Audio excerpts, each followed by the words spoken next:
मेरा नाम जुनैद है। मैं राजस्थान का रहने वाला हूँ। मेरे घर के नीचे वाला पोर्शन काफ़ी टाइम से खाली पड़ा हुआ था। मेरा इरादा उसे किराए पर देने का था।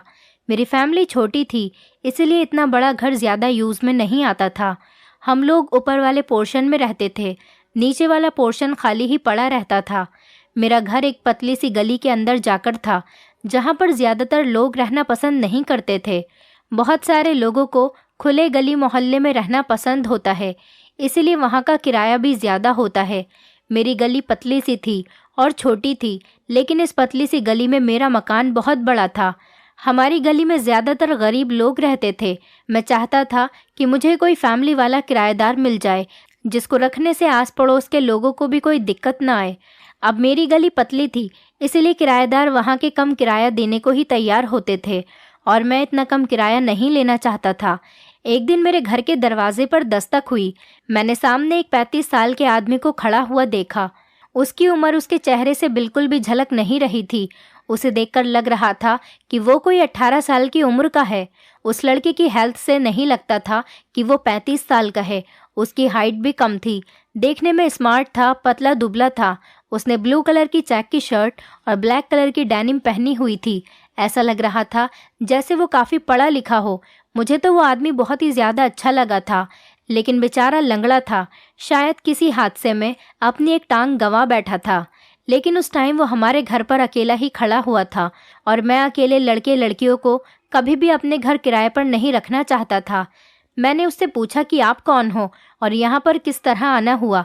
तो उस आदमी ने जवाब दिया कि मेरा नाम फारूक है, और मैं आपके दरवाजे पर ये ऐड लिखा हुआ देखकर आया हूँ, जिस पर लिखा हुआ है कि हमारा घर किराए के लिए खाली है। मुझे लगा कि आपको किराएदार की ज़रूरत है, इसलिए मैं आपका घर किराए पर लेने के लिए आया हूँ। मैं समझ गया था कि ज़रूर वो लड़का मेरे दरवाजे पर किराएदार वाली बात पढ़कर ही आया होगा।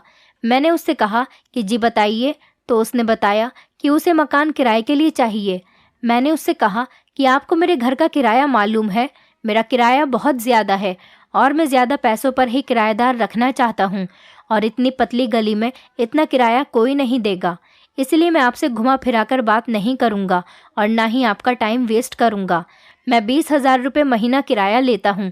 अगर आपको मंजूर हो तो फिर ठीक है, नहीं तो मैं बहस करके अपना और आपका टाइम ख़राब नहीं करना चाहता।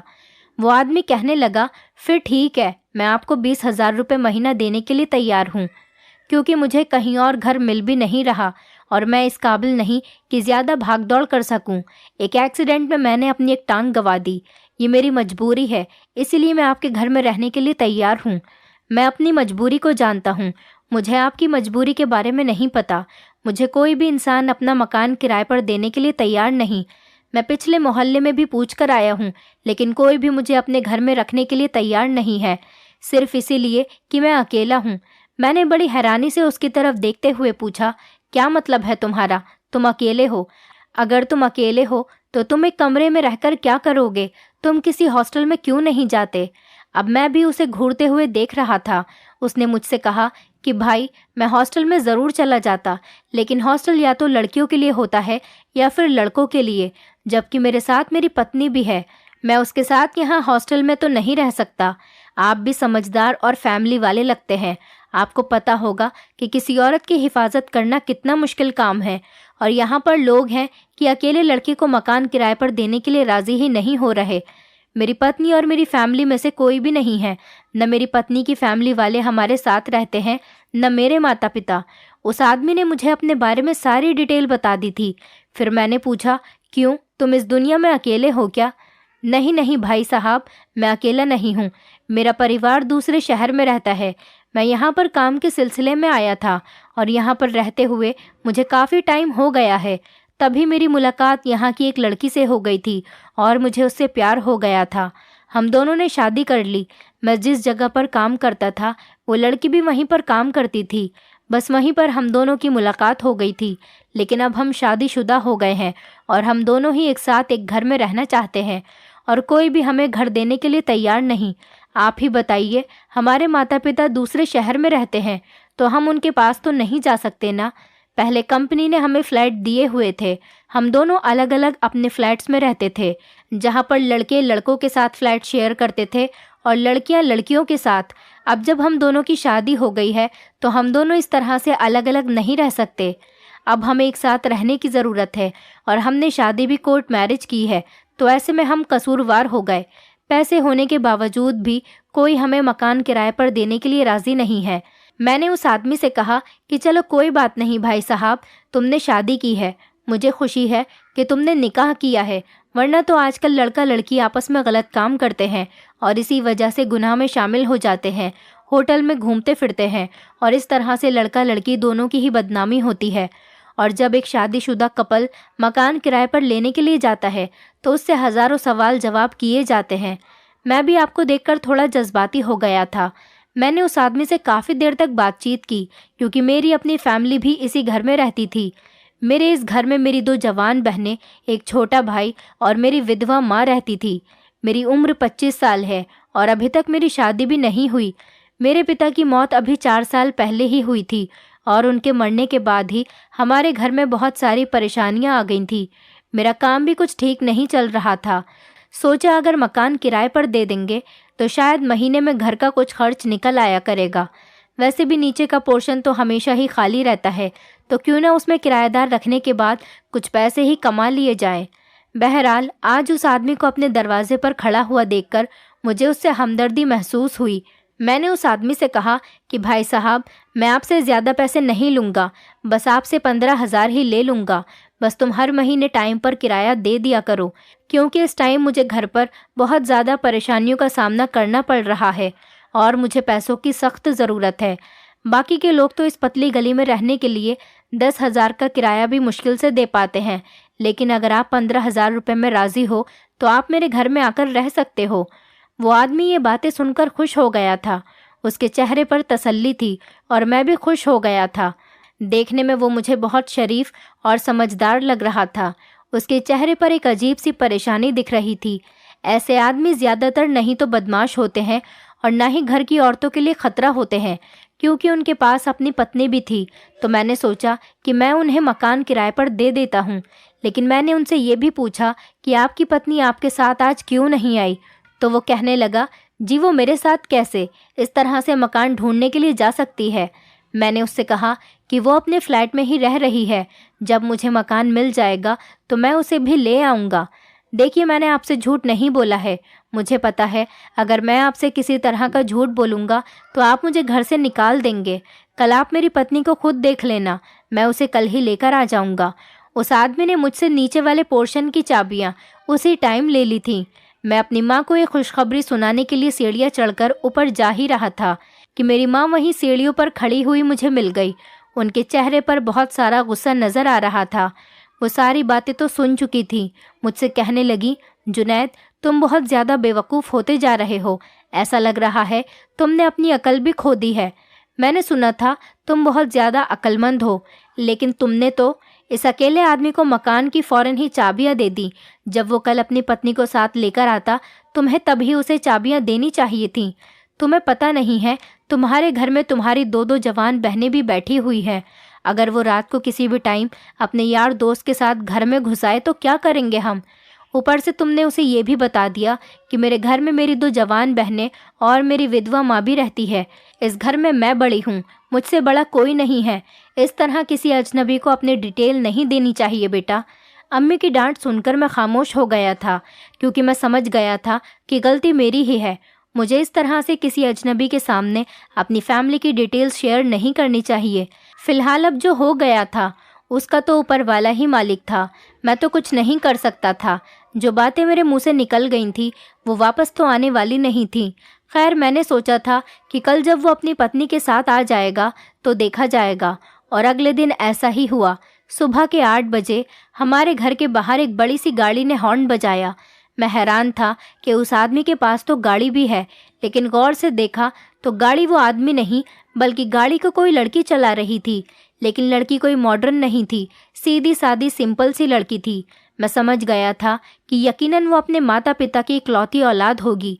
उसके पास लगभग 20 लाख वाली कार थी और 20 लाख रुपए की कार चलाना किसी आम इंसान के लिए बहुत बड़ी बात होती है। मैं उन्हें देखकर हैरान हो रहा था। मैंने दिल में सोचा कि अगर ये लोग चाहें तो अपनी कार बेचकर मकान खरीद सकते हैं। उस लड़के ने मुझसे कहा कि आज से मेरी पत्नी आपकी बहनों की सहेली बनकर रहेगी। लेकिन फिर वो कुछ देर के लिए खामोश हो गया और अंदर चला गया। उसने अपनी पत्नी को कमरे के अंदर इस तरह से बंद किया जैसे वो कोई खजाना हो और मैं उसे चोरी कर लूँगा। मुझे तो बड़ी हैरत हो रही थी। कल तो उसने मेरे साथ इतना फ्रेंडली बिहेव किया था, जैसे मुझे अपनी पत्नी से मिलवाएगा, हमें अपनी लव स्टोरी की डिटेल सुनाएगा। लेकिन आज वो बिल्कुल ही अलग था। उसने कमरे के दरवाजे को बाहर से बंद कर दिया, जैसे मैं उसकी पत्नी को खा जाऊंगा। मुझे उसका ये बिहेवियर बहुत बुरा लगा। लेकिन फिर मैंने सोचा कि क्या पता उसकी पत्नी ने अपने पति को मुझसे बात करने से मना कर दिया हो। बहुत सी लड़कियां लड़कों को इसी तरह से अपने कंट्रोल में रखती हैं और अपने पतियों से वही करवाती है जो उन्हें करवाना होता है। लड़कियों की तो यही आदत होती है। फिर मैं ऊपर आ गया। मेरी अम्मी ने कह दिया कि देखो, इस आदमी ने तो तुम्हें अपनी पत्नी से मिलवाया तक नहीं। मैं ऊपर से सब कुछ देख रही थी। मुझे ये लोग थोड़े अजीब लग रहे हैं। जुनैद बेटा, मेरी मानो तो इन लोगों से अभी से ही इनके आईडी कार्ड वगैरह की कॉपी ले लो। ऐसा ना हो कि कल को ये लोग कोई गलत काम करके यहाँ से भाग जाएं। ये हमारे घर में ही कुछ चोरी करके ले जाएं तो हम लोग कहाँ जाएंगे। मैंने ऐसा ही किया। शाम के टाइम में नीचे गया तो उस आदमी से कहा कि भाई, मुझे कुछ डॉक्यूमेंट्स पूरे करने होंगे, तो आप मुझे अपना और अपनी पत्नी का आधार कार्ड और आईडी कार्ड की कॉपी दे दीजिए। मेरी बात सुनकर वो मुस्कुरा पड़ा और कहने लगा, भाई मैं आपको अपना आधार कार्ड तो दे दूंगा। लेकिन वो सोचते हुए कुछ कहने लगा, दरअसल मेरी पत्नी बहुत कम उम्र की है। मैंने कहा, कम उम्र की है से क्या मतलब है? तो वो कहने लगा, जी मेरी पत्नी की उम्र 21 साल है। मैंने उसकी बात पर मुस्कुराते हुए कहा, 21 साल है तो 18 साल की उम्र में तो आइडेंटिटी कार्ड बन जाता है और आधार कार्ड तो कभी भी बन जाता है। तो उस आदमी ने कहा कि अभी मेरी पत्नी की उम्र 21 साल हुई है, उसका आईडी कार्ड तो काफ़ी पहले ही बन जाता, लेकिन अभी उसने आईडी कार्ड बनवाने के बारे में सोचा नहीं। दरअसल वो अपने माता पिता की लाडली बेटी है, इसी वजह से उसने कभी अपना आईडी कार्ड बनवाने के बारे में सोचा ही नहीं। अभी तो मेरे पास उसकी कोई आईडी नहीं है। मैं अपनी पत्नी से बहुत मोहब्बत करता हूँ क्योंकि वो मुझसे काफ़ी छोटी है। आप तो समझ सकते हैं 21 साल की लड़की की क्या अक्ल होती है। तो अभी तो उसकी कोई आईडी कार्ड मेरे पास नहीं है। फिर मैंने उनसे पूछा कि अगर आपकी पत्नी का आईडी कार्ड नहीं है तो फिर आप दोनों ने शादी कैसे की? उसने बताया कि हमारा निकाह हो गया था। बड़े अच्छे मौलवी साहब थे। उन्होंने कहा कि लड़की अगर 18 साल की है तो कोई शर्त नहीं है, लड़की के बालिग होते ही निकाह हो जाता है। और मौलवी साहब ने बताया था कि कागजी कार्यवाही की भी कोई ज़रूरत नहीं होती, जब 4 गवाहों की मौजूदगी में वो एक दूसरे को पति पत्नी के तौर पर कबूल कर लेते हैं। अगर देखा जाए तो शादी करने के लिए डॉक्यूमेंट्स वगैरह इतने ज़रूरी नहीं होते, बस 2 लोगों का राज़ी होना ज़्यादा ज़रूरी है। वो लड़का मुझे ना जाने क्या क्या सुनाने लगा। मैं ये सोचने में बिजी हो गया था कि उसकी पत्नी इतनी कम उम्र की थी, जबकि इस आदमी की उम्र 35 साल थी। और फिर वो भी गाड़ी किस तरह से चला रही थी। जिसके पास अपनी गाड़ी हो, अपने माता पिता की वो इकलौती औलाद हो, इतनी बेवकूफ़ तो नहीं होगी। अब मैं ज़्यादा जिद बहस नहीं कर सकता था क्योंकि इस आदमी के पास हर बात का जवाब होता था। मैं इससे जो भी सवाल करता वो मुझे उसका ऐसा पलटकर जवाब देता कि मैं हैरान हो जाता था और मजबूरन मुझे खुद ही खामोश होकर वहाँ से जाना पड़ता था। लेकिन अब कुछ ऐसी भी चीज़ें थीं जो कि उस आदमी की कही हुई बातें अलग थीं। कई बार उसने कहा था कि वो और उसकी पत्नी दोनों ही एक कंपनी में काम किया करते थे और वहीं पर उन दोनों का अफेयर चल गया था और उसके बाद उन दोनों ने शादी की। लेकिन जब भी मैं देखता वो अपनी कार पर काम पर जाता था और उसके जाते ही लड़की भी घर से निकल जाती थी। ये बात बड़ी हैरान कर देने वाली थी कि अगर वो दोनों आपस में एक ही कंपनी में काम करते थे तो एक साथ भी तो घर से निकल सकते थे। फिर वो नए नए पति पत्नी थे, उनके दरमियान तो ये फ़र्क होना ही नहीं चाहिए था। एक दिन मैं ऐसे ही नीचे चला गया। उस आदमी से पूछा कि तुम कौन सी कंपनी में काम करते हो? उसने फटाफट मुझे उस कंपनी का एड्रेस दे दिया और उसके बाद उसने मुझे ये भी बताया कि वो क्या काम करता है, किस तरीके से करता है और उसकी कंपनी में कौन कौन बड़े बड़े लोग काम करते हैं। मैं तो उसके इन फटाफट जवाबों से खामोश ही रह जाता था। मैंने कहा कि ये तो अच्छी बात है, तुम बहुत मेहनती इंसान हो। ये कहकर मैं ऊपर आ गया था। मेरी अम्मी कानों को हाथ लगाए हुए तौबा तौबा कर रही थी। मैंने हैरान होते हुए उनकी तरफ देखा और पूछा, क्या हुआ है? तो मेरी अम्मी कहने लगी, जुनैद बेटा, ये तुमने कैसे लोगों को घर में जगह दे दी है? मैंने कहा, अब क्या हो गया है अम्मी, क्या कर दिया है? मैंने तो सिर्फ उससे इतना ही पूछा था कि वो कहाँ पर काम करता है, कोई गुनाह तो नहीं कर दिया। मैं वहीं पर खड़ा था। अम्मी कहने लगी, मैंने कुछ ऐसा देखा है, मैं तुम्हें बता भी नहीं सकती कि मैंने क्या देखा है। मैंने कहा, अम्मी आप कितनी घुमा फिराकर बातें करने लगी हो, अब बता भी दो ना, आपने क्या देखा है? मेरी बात सुनकर अम्मी ने कानों को हाथ लगा लिए और कहने लगी कि मैं क्या देखती हूँ। जुनैद, कल मैं गैलरी से नीचे झांक रही थी तो मैंने देखा कि उस नए किराएदार की पत्नी बाथरूम से बाहर नहाकर निकल रही थी और उसने इतने छोटे छोटे कपड़े पहने हुए थे कि मैं तुम्हें बता भी नहीं सकती। हमारे घर में भी तो बेटियां हैं, हमारी बेटियां अगर उनको ऐसे छोटे छोटे कपड़े पहना हुआ देखेंगी तो उन पर क्या असर पड़ेगा? इस लड़की को तो कोई शर्म हया ही नहीं है। न जाने ये किस किस्म की लड़की है जो इस तरह के छोटे छोटे कपड़े पहनकर ही घर में घूमती है। जुनैद, मुझे इस लड़की का माहौल बिल्कुल भी पसंद नहीं आया। ये लड़की मुझे ठीक नहीं लगती। मैं कई दिनों से इस लड़की को छोटे छोटे कपड़े पहनते हुए घर में टहलता हुआ देखती हूँ। तुम सोच भी नहीं सकते बेटा, जिस तरह से लड़कियां फिल्मों में छोटे छोटे कपड़े पहनती हैं, ये लड़की बिल्कुल उसी तरह के कपड़े पहनकर फिरती है। मैंने इस लड़की को कल भी ऐसे ही कपड़े पहने हुए देखा था। एक दिन की बात नहीं है, ये तो रोज़ ही इसी तरह से बाथरूम से नहाकर निकलती है और वही कपड़े पहन लेती है। मान लो अगर कल को किसी और ने हमारे घर में जाकर उसे इस तरह छोटे छोटे कपड़े में फिरते हुए देख लिया तो हमारा क्या होगा? लोग हमारी क्या इज्जत करेंगे? यही कहेंगे कि हमने कैसे किराएदार को घर में रखा हुआ है। अम्मी की बात सुनकर मैं भी डर गया था। फिर हंसते हुए कहने लगा, अम्मी जान, तुम लोगों की जासूसियां मत किया करो। तुम्हें लोगों के घर में झांकने की क्या ज़रूरत आ पड़ी? पढ़े लिखे लोग हैं, कंपनी में काम करते हैं, इसलिए इस तरह के कपड़े पहनते होंगे। और आजकल तो वैसे भी माहौल छोटे कपड़े पहनने का ही है। और आपका क्या हक बनता है कि आप किसी की गैलरी से नीचे झांककर खबरें लो और फिर तुम मसाले लगा लगा कर मुझे बताओ? वो दोनों पढ़े लिखे लोग हैं, उनका माहौल बिल्कुल अलग है।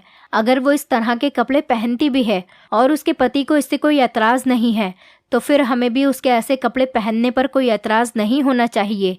और इस तरह से कपड़े पहन भी लिए तो आपको कोई परेशानी नहीं होनी चाहिए। आप बेवजह उन लोगों पर निगाह मत रखा करो। मेरी बात सुनकर मेरी अम्मी भी हंस पड़ी और कहने लगी, ऐसी बात नहीं है बेटा, घर में तो जवान बेटियां हैं, मुझे बस अपनी बेटियों की फिक्र लगी रहती है, कहीं कोई मेरी बेटियों पर उंगली ना उठा ले। मेरी बेटियां बहुत शरीफ हैं और फिर तुम भी तो मेरे जवान बेटे हो। ऐसी लड़कियां एक के बाद एक लड़के को अपने जाल में फंसा लेती हैं। खैर, तुम खुद नीचे जाकर किसी दिन उस लड़की के पति को समझा देना कि इस तरह के कपड़े पहनकर घर में ना घूमा करे, क्योंकि आसपास के लोग भी तो देख सकते हैं ना, और इस तरह से इस लड़की की खुद की भी तो बदनामी हो जाएगी। मैंने कहा, आप बिल्कुल ठीक कह रही हो अम्मी जी, लेकिन मैं उसके पति से इस तरह की बात नहीं कर सकता, वरना वो सोचेगा कि शायद मैं भी तुम्हारी तरह नीचे झांक झांक कर देखता हूँ। फिलहाल बात पूरी करके मैं अपने घर से निकल आया था, लेकिन मैंने सोचा था कि मेरी माँ जो मोहल्ले से और आसपास के लोगों की वजह से परेशान और फिक्रमंद थी, वो बिल्कुल ठीक थी। और बिल्कुल ऐसा ही हुआ था। ठीक 2 दिन के बाद जब मैं सामान लेने के लिए अपनी गली से बाहर जा रहा था तो मुझे किराना स्टोर पर खड़े हुए हमारे घर के सामने रहने वाले वाजिद साहब ने रोक लिया। वाजिद साहब बहुत पढ़े लिखे आदमी थे और हमारी गली में रहते हुए तकरीबन उन्हें 25 साल हो गए थे। पूरे परिवार के साथ वो यहाँ पर रह रहे थे। वाजिद साहब के माता पिता की मौत हो चुकी थी। अब वो अपनी पत्नी और अपने बच्चों के साथ घर में रहते थे। मुझे देखते ही उन्होंने मुझे अपने पास आने का इशारा किया। कहने लगे, अरे जुनैद बेटा, मुझे तुमसे एक ज़रूरी बात करनी है। वाजिद साहब बहुत ज़्यादा परेशान लग रहे थे। मैंने कहा, जी जी वाजिद साहब, कहिए क्या बात है। तो वो कहने लगे, दरअसल जो बात मैं आपसे करना चाहता हूँ वो मैं नहीं बल्कि मोहल्ले के 3-4 बड़े बड़े और लोग भी आपसे बात करना चाहते हैं। आप बताओ, अगर आज तुम किसी टाइम फ्री हो तो गली के कुछ लोगों के साथ मीटिंग पर आ जाना, सारी बात वहीं पर होगी। हम सब गली के लोग तुमसे बात करना और मिलना चाहते हैं। मैंने कहा, अरे वाजिद साहब, मैं कब से कोई ऐसा सेलिब्रिटी बन गया कि लोग मुझसे बात करना चाहते हैं? वाजिद साहब ने कहा, नहीं, ऐसी कोई बात नहीं है। दरअसल तुमने जिन लोगों को मकान किराए पर दिया हुआ है, हम उनके बारे में तुमसे कोई बात करना चाहते हैं। मैंने वाजिद साहब को समझाने की कोशिश की तो उन्होंने हाथ उठाकर मुझे रोक दिया और कहने लगे कि यहाँ पर बात नहीं करते हैं, रात को ही आप मेरे घर पर आ जाइएगा, वहीं पर मीटिंग होगी और वहीं इस बारे में बात होगी। मैं परेशान हो गया था, न जाने ऐसी कौन सी बात थी। मुझे अम्मी की बात याद आने लगी। यकीनन वो ठीक ही कह रही थी कि ज़रूर मोहल्ले में आसपास किसी न किसी ने उस लड़की को छोटे छोटे कपड़ों में घूमते हुए देख लिया होगा। क्या पता जो लड़की कमरे के अंदर ऐसे फिरती है, घर के आंगन में भी वो ऐसे ही फिरती होगी। ऐसा तो फिर आस पड़ोस की औरतों ने भी ज़रूर नोटिस किया होगा। औरतों का तो काम ही दूसरों के घरों में झांकना और उनकी तरह तरह की खबरें लेना है और फिर मसाले लगाकर अपने पतियों को बताती होंगी। बस यही बातें थी जो मुझे डरा रही थी। मैंने सोचा कि मैं रात को वाजिद साहब के पास जाने से पहले अपने किराएदार से ज़रूर बात करूँगा। वो वैसे भी मुझे 2-3 दिन से दिखाई नहीं दे रहा। शाम के 7 बजे मैं वाजिद साहब की तरफ निकल गया। उनके घर पर गया तो वहाँ पर गली के काफ़ी सारे लोग बैठे हुए थे और सबके चेहरे पर तेवर अलग ही दिखाई दे रहे थे, जिन्हें देखकर मैं डर गया। मुझे पता चल चुका था कि ये लोग बहुत ज़्यादा गुस्से में यहाँ पर बैठे हुए मुझे देख रहे हैं और मुझसे बड़े नाराज़ लगते हैं। मैं जब गया तो मैंने जाते ही उन लोगों से पूछा कि क्या बात है, मैं आपके गुस्से की नाराज़गी की वजह जान सकता हूँ। उन्होंने कहा, देखो बेटा जुनैद, हम सब शरीफ लोग हैं, इस मोहल्ले में रहते हैं और तुम्हारे घर में जो किराएदार आए हैं उनकी हरकतें बिल्कुल ठीक नहीं हैं। तुम्हारे घर में जो किराएदार आदमी है वो रंग बिरंगे लोगों को घर में लेकर आता है। मैंने कहा, आप लोग कैसी बातें कर रहे हैं? मैं तो मकान मालिक हूँ, अपने किराएदारों पर यकीन रखता हूँ और नज़र भी रखता हूँ। वो तो सिर्फ पति पत्नी हैं जो एक साथ पता नहीं कब से रह रहे हैं और आज आप लोगों को इतने महीनों बाद ये बात याद आई है। उन लोगों को यहाँ पर रहते हुए 4 महीने हो गए हैं। कहीं आप लोगों को इस बात की तकलीफ तो नहीं हो रही कि जुनैद को इतना ज़्यादा किराया कैसे मिल रहा है, इतनी पतली सी गली में घर होने के बावजूद भी? मेरी बात सुनकर वाजिद साहब ने नाराज़गी से मेरी तरफ देखा। कहने लगे, हमें तुम्हारे मुंह से ये बात सुनकर बहुत अफसोस हुआ जुनैद बेटा। हमने तो नहीं सोचा था कि तुम हमारे बारे में इतना गलत सोचते हो। बात यह है कि तुम्हारा घर अब घर नहीं रहा, तुम्हारा घर अब कोई और जगह ही बन गया है। मैंने खड़े होकर गुस्से में आकर कहा, अरे आप लोगों का क्या मतलब है? तो वाजिद साहब ने कहा कि हमारा मतलब बिल्कुल साफ है। तुम्हारे घर में तरह तरह की औरतें आती हैं। उन लड़कियों का चेहरा तो ढका हुआ होता है, लेकिन हम उन लड़कियों को आते हुए काफ़ी टाइम से देख रहे हैं। हर 15 दिन में एक नई लड़की तुम्हारे घर पर आती है। पता नहीं तुम्हारा ध्यान कहाँ पर होता है। शायद ज़्यादा किराया देखकर तुम्हारी आंखें खुल गई हैं और दिमाग बंद हो गया है, वरना हमें तो साफ नज़र आता है कि तुम्हारे घर में हर 15 दिन में एक नई औरत आने लगी है। तुम्हें इन लोगों को मकान किराए पर दिए हुए कितना टाइम हो गया? इतने दिनों में ही हम यहाँ पर 4-5 लड़कियों को आते हुए नोटिस कर चुके हैं और अभी उन लोगों को यहाँ पर रहते हुए 6 महीने भी नहीं हुए। तुम्हें क्या लगता है हम सब बेवकूफ़ हैं? बाकी लोगों ने भी ऐसी ही बातें कही हैं। वो आदमी हर बार किसी नई लड़की को लेकर आता है, या तो वो किसी दूसरे को भी बुलाता है या फिर वो लोग तुमसे कोई बात छुपा रहे हैं। देखो जुनैद बेटा, हमें तुम पर बहुत भरोसा है। तुम जवान हो, अब तुम्हारे पिता भी इस दुनिया में नहीं, इसलिए हमारा काम तुम्हें समझाने का है। और हम सब भी इसी मोहल्ले में रहते हैं। सिर्फ तुम ही इस मोहल्ले में नहीं रहते बेटा, बाकी और भी लोग रहते हैं और सबकी बेटी बहू की इज्जतें हैं यहाँ पर। ऐसे में अगर हमारे मोहल्ले में ये काम शुरू हो जाएगा तो फिर हम लोग कहाँ जाएंगे? मुझे सबकी बातें सुनकर बहुत ज़्यादा गुस्सा आ रहा था। मैंने कहा, अगर आप लोगों को ऐसा ही लगता है तो आप सब लोग उस आदमी को अपने पास बुलाकर उससे बात कर लें। मैंने तो जब उसे किराए पर मकान दिया था तो तब उसके पास एक ही लड़की थी और वो उसकी पत्नी है। अब आप लोग कह रहे हैं कि घर पर काफ़ी सारी लड़कियां आती हैं। मैंने वहाँ सारे मौजूद लोगों से कहा कि मैं किराएदार से भी अभी बात करता हूँ। मैंने अपने किराएदार को फ़ोन किया। उसने कहा कि मैं रास्ते में हूँ, मुझे घर पहुँचने में अभी 20 मिनट लगेंगे। मैंने उससे कहा, घर जाने के बजाय तुम नुक्कड़ वाले घर में आ जाना, मैं तुम्हें बाहर लेने आ रहा हूँ। थोड़ी देर के बाद वो आदमी हमारे बीच में बैठा हुआ था। उसके सामने सब लोगों ने अपनी अपनी शिकायत रखी तो उस आदमी ने लोगों की ये बात मानने से साफ इनकार कर दिया कि वहाँ पर कोई लड़कियाँ आती हैं। कहने लगा कि मैं अपनी पत्नी के साथ रहता हूँ और जुनैद मेरी पत्नी को जानता है। मैंने कहा, मैंने आपकी पत्नी को एक बार ही देखा है, मगर ये सब लोग कह रहे हैं कि तुम्हारे घर में अलग अलग औरतें आती हैं। क्या ये बात सच है या झूठ? अब इस बात का जवाब तो आप ही इन लोगों को दे सकते हो। वो आदमी कहने लगा, बिल्कुल नहीं जनाब, ये सब लोग झूठ बोल रहे हैं। मैंने कहा, क्या मैं आपकी पत्नी का चेहरा देखकर इन्फॉर्मेशन ले सकता हूँ कि घर में तुम्हारी पत्नी ही आती है या फिर कोई और लड़की आती है? मेरे इस तरह से कहने पर वो भी बुरी तरह से घबरा गया था। वो कहने लगा, आप ऐसा नहीं कर सकते।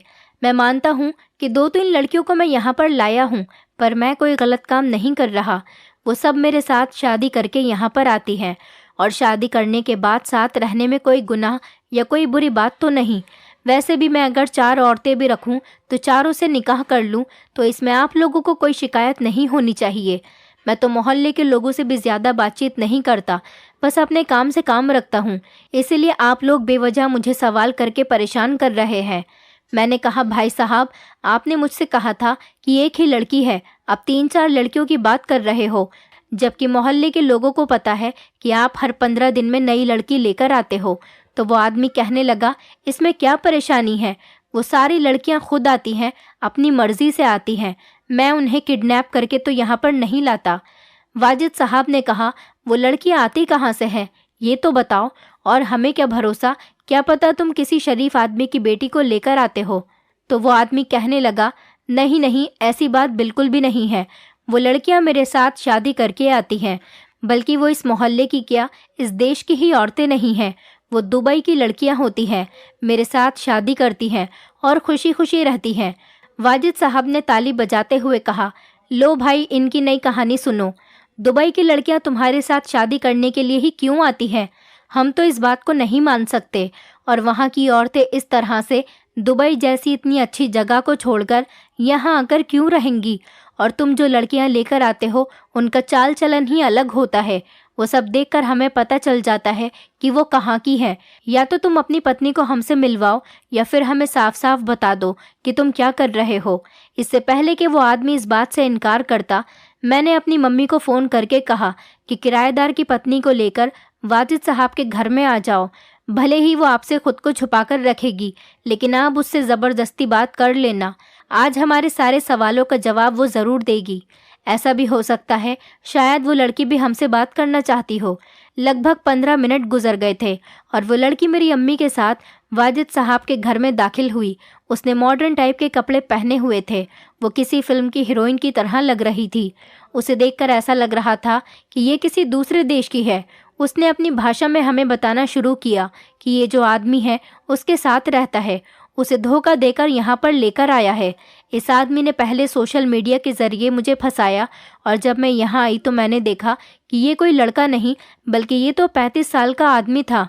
ज़बरदस्ती इसने मेरे साथ शादी कर ली, और फिर जब बच्चा हो गया तो बच्चे की जिम्मेदारी उठाने से मना कर रहा है। मैं इसकी खातिर दुबई से यहाँ पर आई थी, बल्कि ये तो कहता है कि हर महीने मेरे जैसी कई लड़कियाँ इसके पीछे पागल रहती हैं और शादी करने की वजह से अपना मुल्क छोड़कर यहाँ पर आ गई हैं। लेकिन इसका कहना है कि ये किसी से भी शादी जब तक नहीं करेगा जब तक वो अपना सारा बैंक बैलेंस इसके नाम नहीं कर देती।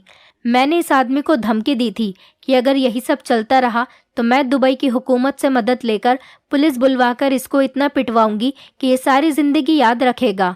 हमने जब उस आदमी से बात की तो उसने कहा कि वो ये काम फेसबुक से लड़कियां फंसाने के लिए करता है। लड़कियों के साथ कुछ टाइम रहता है, फिर उनका ऐसा दिल दुखाता है कि वो खुद ही यहाँ से भाग जाती हैं। मैं बड़ा हैरान था कि उस 35 साल के आदमी के अंदर इतना ज़्यादा हुनर कहाँ से आया था कि दुबई की लड़कियां फंसाकर यहाँ लेकर आ रहा था। हमसे तो 24 साल का होते हुए भी आज तक कोई लड़की नहीं पटी थी, और इस आदमी के पास न रुपये थे, न पैसे थे, और ना ही कोई ख़ास शक्ल थी। फिर भी दुबई की गोरी गोरी लड़कियां इसके पास आ रही थीं। आज तक मैंने बिना किसी सूरत शक्ल के या बिना किसी पैसे रुपए के किसी औरत को किसी मर्द के लिए इतना पागल होते हुए देखा था। क्या लड़कियां प्यार में इतनी ज़्यादा पागल हो जाती हैं? लेकिन हाँ, एक औरत अपना सब कुछ एक मर्द की बातों में आकर कुर्बान कर देती है। तो जो लोग हर टाइम यही शिकायत करते रहते हैं कि उनकी पत्नी उनसे खुश नहीं रहती, ये कहानी उनके लिए एक नसीहत है कि अगर एक औरत सिर्फ बातों की बुनियाद पर अपना सब कुछ छोड़ छाड़ कर 7 समुंदर पार तक आ सकती है, तो आपकी पत्नी आपके साथ क्यों खुश नहीं रह सकती? तो ज़रूर फिर आपके अंदर ही कोई कमी होगी, आपकी बातें ही कड़वी होंगी। उस आदमी को तो हमने पुलिस के हवाले कर दिया।